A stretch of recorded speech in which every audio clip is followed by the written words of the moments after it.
My name is Gretchen Boyer. I'm located, our organization does work in the Flathead Valley and in Northwest Montana, and we are Land to Hand Montana.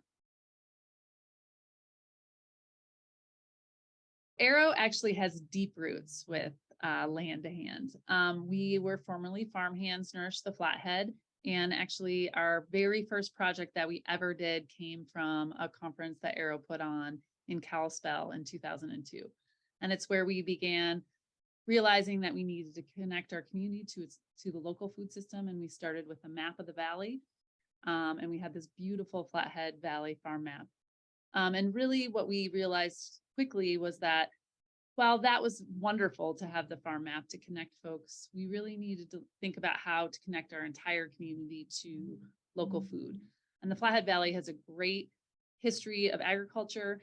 And we have a lot of small specialty crop growers here who were looking for folks to purchase their local product. So we started working on food access. And that's where we land in many of our programs. So we do the Double Snap Dollar program, which brings folks to the farmers market to incentivize folks for fresh fruits and vegetables. We do a senior coupon program. We do a food prescription program now. And we do education in schools and farm to school work to better connect our community to local food.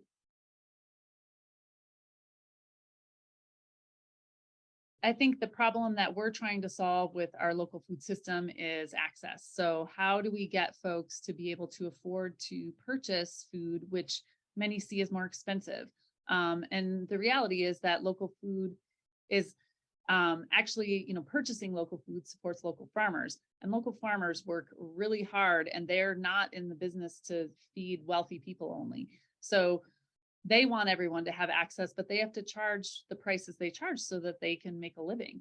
So our programs really start at the base of how do we help low-income community members purchase food at the amount that it needs to be purchased so that our local farmers are actually being supported, because we're not looking for farmers to give us a deal on their food for our programs. We want to pay them fully so that they thrive as well. And we know that when we spend money locally, it stays local. So giving money to a farmer means that it's going to stay in our economy much longer than purchasing it from the grocery store.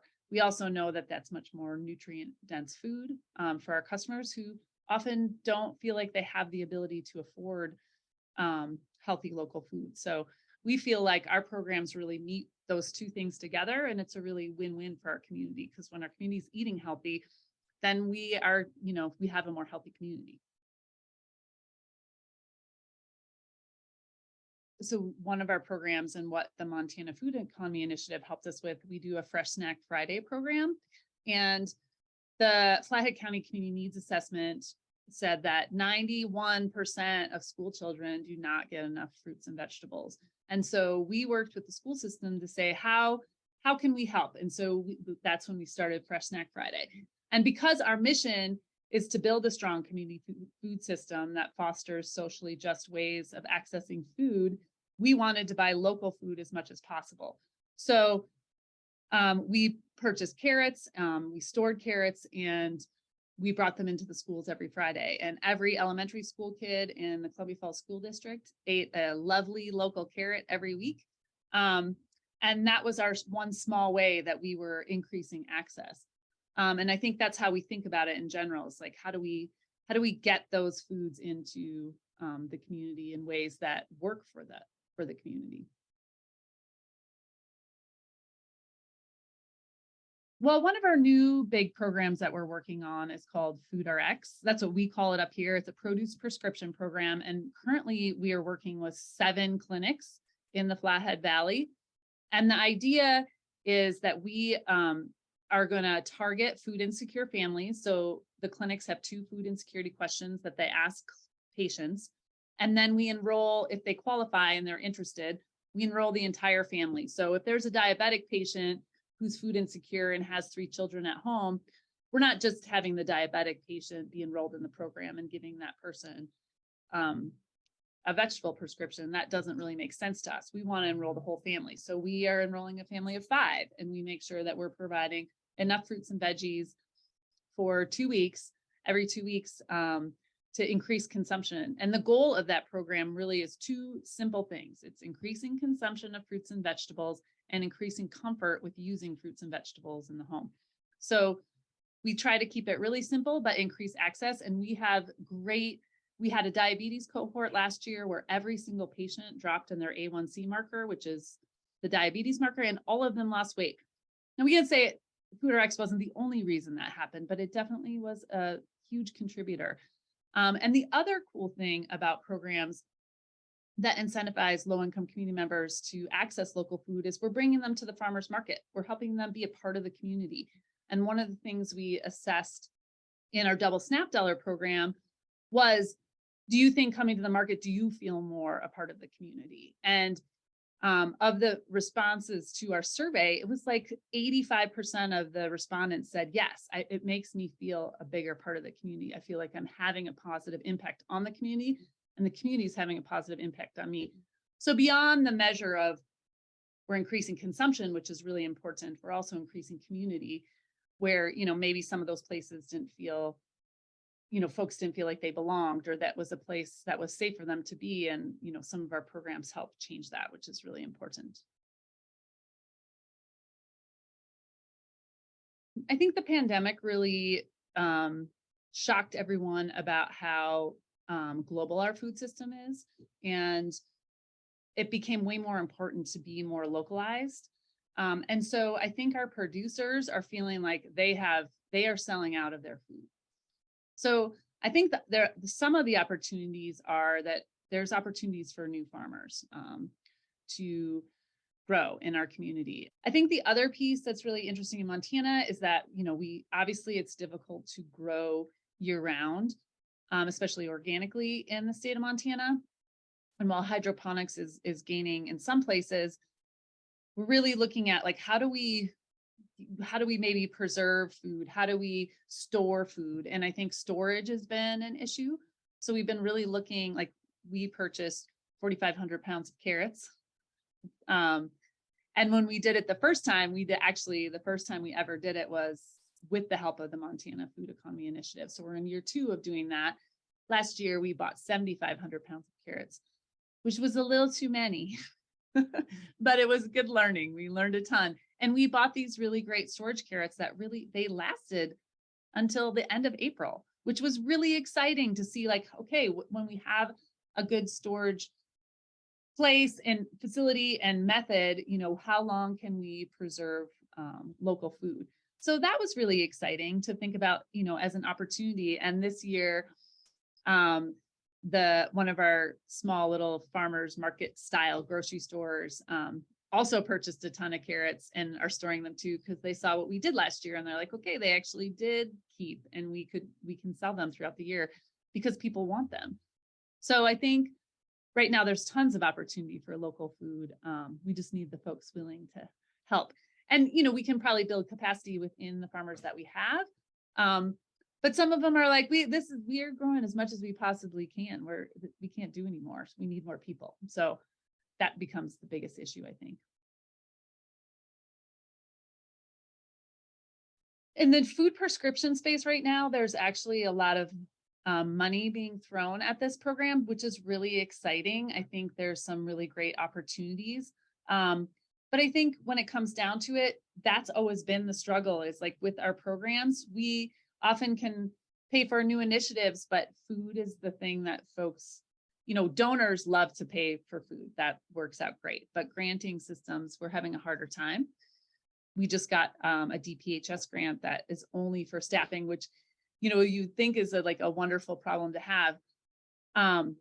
It's great that it's for staffing, but we also need funds for food for specialty programs.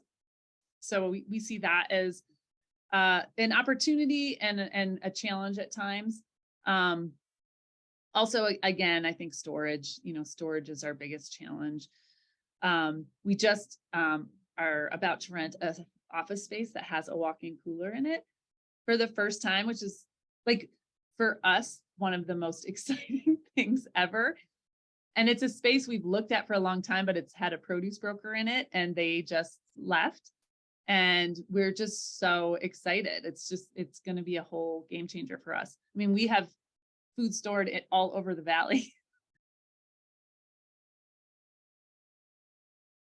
Partnerships have been the key to our work. As I said, we had stored food all over the valley. So last year with our carrot project that the Montana Food Economy Initiative helped with, we had a pallet or two of carrots stored at North Valley Food Bank. And then we had the rest of the carrots stored at Two Bear Farm. And Two Bear Farm was amazing because we were working with a new farmer and the way we stored them didn't quite work very well. And Todd from Two Bear worked with the other farmer and with us. And, we figured out how to store them properly. This year, when we stored them again, Ted, who we purchased them from, was already ready with a whole new system, which was exciting because it was the first time he had sold that amount of produce to any one company at one time. And then we also worked with the North Valley Food Bank because through the Montana Food Economy Initiative, we also purchased carrots for Fast Blackfeet in Browning. And so we brought the carrots to the food bank in Whitefish. The Whitefish Food Bank delivered them to Browning. So there were all these lovely partnerships. And then, we are also distributing them to the schools. So we work every week. We have volunteers that bag that are specific to elementary school classrooms. So all of our bags have tags on them and have how many students are in the classroom. And then each bag has the amount of produce that is appropriate. And then we deliver them to the schools every week. So, literally with gloves on, hundreds of people are touching those carrots to get them to the people that need them. So we couldn't do it without the amazing partnerships that happen in this valley and farmers that are willing to figure it out with us. Ted's like, we said, we can't store those carrots until November. So they need to be in the ground, but we don't want them to be too big for the elementary school kids.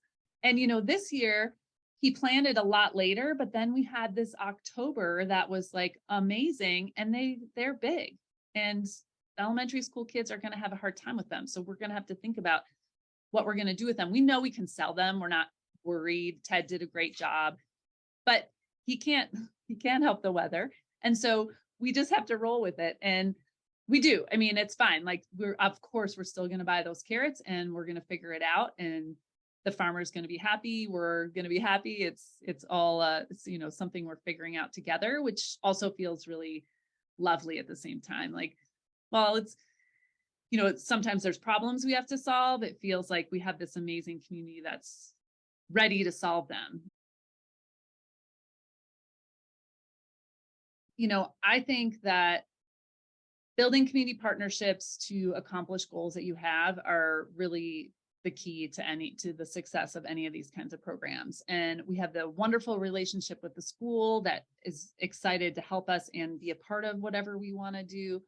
As I said, we've built these amazing relationships with farmers. We learned about forward contracting and how to do that. If anyone would like a copy of our forward contract, I'd be happy to share it. But we really worked with farmers to kind of figure out what are the things that we can ask for, what are the things that are up to Mother Nature. You have to be willing to roll with it because, as I said, we were online to get these nice small carrots and we have these big and they're beautiful because Mother Nature gave us a really lovely October. And then, I also, thinking about storage, I think that's the first piece if you want to do something big like what we have done in that regard. But the other pieces were with our food prescription program, we're working with a local produce broker and she's putting together these lovely bags for us every other week. So there's so many resources. Don't feel like you have to do it all yourself and start exploring, who are the people to talk to. And, meet with farmers, sit down with them. They're so excited to grow food for people who need it. That's why they got into the business. So